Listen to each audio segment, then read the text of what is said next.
据移动社驻伦敦记者报道，12月6号，国际海事组织在伦敦总部举行国际海事奖颁奖典礼。越南海事局岘港第2区海事搜救协作中心成员陈文奎已约过由国际海事组织23个成员和4个非政府组织提名的30期候选人，荣获2021年海上特别勇敢奖奖项。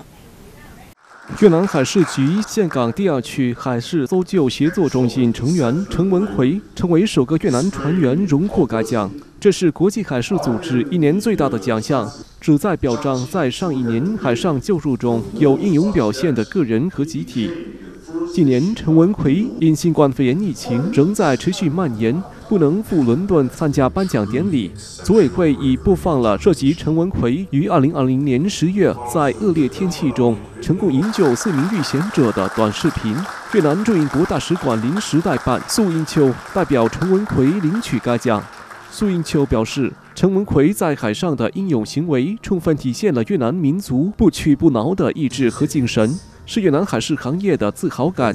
颁奖仪式上，组委会还向其他组织和个人颁发8份奖项。